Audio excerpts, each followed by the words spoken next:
सीधी सांसदीय क्षेत्र के प्रबल दावेदार माननीय राम साहू जी आज हमारे स्टूडियो में पधारे हैं। हमारे स्टूडियो में आने के लिए हम इन्हें बहुत बहुत आभार व्यक्त करता हूं। धन्यवाद आपका, हमारे स्टूडियो में आप पधारे हैं।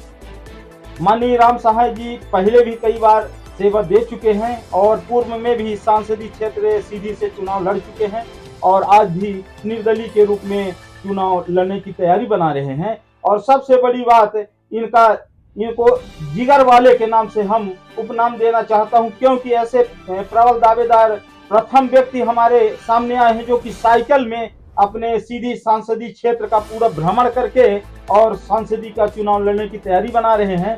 तो माननीय राम साहू जी से जानना चाहूंगा कि ऐसी क्या जरूरत आन पड़ी कि इतनी बड़ी बड़ी पार्टियां हैं, बीजेपी है, कांग्रेस है और इतने बड़े बड़े नेता हैं जो कि जनता का देख रेख कर रहे हैं, ऐसी क्या जरूरत आन पड़ी कि आपको निर्दलीय चुनाव लड़ना पड़ रहा है? क्या समस्या है जनता की जिसके लिए जनता के लिए आप चुनाव लड़ना चाहते हैं, अपने लिए लड़ना चाहते हैं?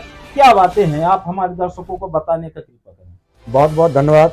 आपके स्टूडियो में मैं आया और आपने हमारे इस बात को लेकर के आपने आगे की बात कर रहे हैं कि जनता के लिए क्या करना चाहते हैं। मैं आपको बताना चाहता हूं कि इस पूरे संसदीय क्षेत्र में मैंने 1 जनवरी से ये कसम खा लिया है कि पूरे संसदीय क्षेत्र में पहली बार तो मेरा पैदल चल करके, साइकिल चल करके पूरे जनता से रूबरू हूँ और क्या समस्या है, क्या परेशानियाँ हैं। तो जैसे कि मैंने 1 जनवरी शुरू किया तो निवास से शुरू किया, कटई से शुरू किया। मेरा गृह ग्राम कटई है। ये छोटे छोटे गांव हैं, निवास, कटई।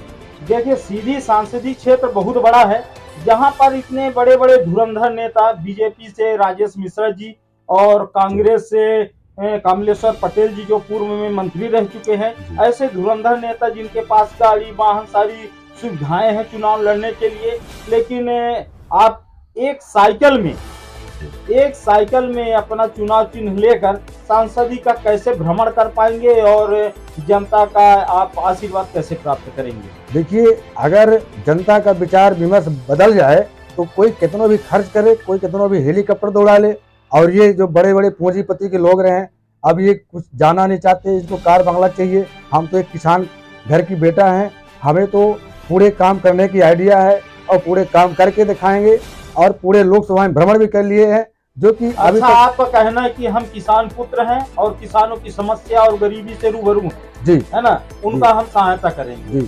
तो आपको क्या लगता है कि आप साइकिल की यात्रा करके और ये सीधी सांसदीय क्षेत्र में लोगों से मुलाकात कर पाएंगे? नहीं, ये तो मेरा पहला संकल्प है, क्योंकि मैं 1 जनवरी में पहला दिन जो लोग पिकनिक मनाते हैं, तमाम जाते हैं, तो मेरा संकल्प है कि मैं 1 जनवरी शुरू किया है, तो मेरा संकल्प था कि मैं साइकिल से और पैदल चल करके पूरे 8 विधानसभा में भ्रमण करूं और जनता से मिलूं और जनता क्या दुख तकलीफ है, क्या समस्याएं हैं, ये जानकारी रखूं। इसलिए मैंने पूरे निर्णय ले लिया है। वक्त आने पर मेरा साधन बाहर बदल सकता हूं। चुनाव के लिए तमाम रणनीति तैयार हो जाएगा और पहुंचूंगा। तो मतलब अभी आप जो साइकिल से चल रहे हैं तो आने वाले समय में अपना रूप आप बदल सकते हैं? भाई, हमें आवश्यकता पड़ेगा, बड़ी गाड़ी के साधन लेना पड़ेगा, क्योंकि मेरा संकल्प है। तो आपका क्या मुद्दा है? आप जनता से ऐसी क्या मुद्दा रखेंगे जिससे जनता आपका साथ देगी? ऐसा क्या मुद्दा है आपके पास जो आप जनता से बताएंगे और आपकी बात मानेंगे, आपको चुनाव में अपना वोट देंगे? ऐसा क्या मुद्दा है आपके पास? आपको क्यों विश्वास है कि आप साइकिल से चलकर जनसंपर्क कर रहे हैं? आपको क्या मुद्दा है? जी, बहुत सही कह रहे हैं भाई कि मुद्दा होना चाहिए। तो मेरा कहने का मतलब ये है कि मैं प्रत्येक गांव में जा करके और पहुंचा हूं और मेरा मुद्दा ये है कि जो देश के प्रधानमंत्री आदरणीय नरेंद्र मोदी जी हैं और जो कहे हैं भी 2023 में पूरे खपड़ाहा नहीं रहेंगे, पक्के घर बन जाएंगे, तो अभी वो नहीं हो पाया है। अगर जनता मुझे अपनी आशीर्वाद दिया, पूरे सांसदीय लोकसभा क्षेत्र के जनता जनार्दन माताएं बहनें से मेरा आग्रह है, गुजारिश है, निवेदन है कि अगर मुझे आशीर्वाद दे करके अगर दिल्ली के पार्लियामेंट में पहुंचाया तो मैं मतलब कहने का मतलब है आप अगर चुनाव निकालते हैं, निर्दलीय प्रत्याशी हैं पर चुनाव निकालते हैं, तो क्या आप बीजेपी को समर्थन करेंगे? बीजेपी के समर्थन में वो तो वक्त बताएगा किसका समर्थन करें। आपने जैसे कहा कि माननीय हमारे प्रधानमंत्री जी बोले हैं कि एक भी खपड़ेल घर नहीं रहेगा, हाँ। सभी के घर पक्के मकान हाँ। रहेंगे।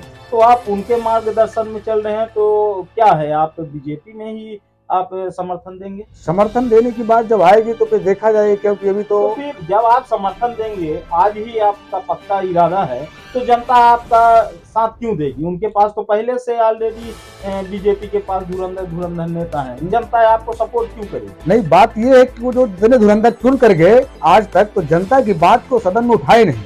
तो पीएम महोदय जी और जो स्पीकर, उनके स्पीकर होते हैं, अध्यक्ष होते हैं, वो कैसे जानेंगे कि इस क्षेत्र में अच्छा, मतलब कहने का मतलब जो गलतियां हैं, जो विकास नहीं हो पाई है, तो ये जो क्षेत्रीय सांसद हैं, नेता हैं, उनकी कमियां हैं, उनकी कमियां हैं। और वो जो केंद्र में बैठे हमारे सरकार चला रहे हैं माननीय हमारे प्रधानमंत्री जी, उनकी गलती नहीं है। भाई, जब उधर तक पहुंचाएंगे बात को, और जब बात को वहां पहुंचाएंगे तब तो काम होगा। और प्रधानमंत्री के लिए देश के प्रधानमंत्री होते हैं, जो भी हो बने, तो उनको बहुत लंबा देखना पड़ता है।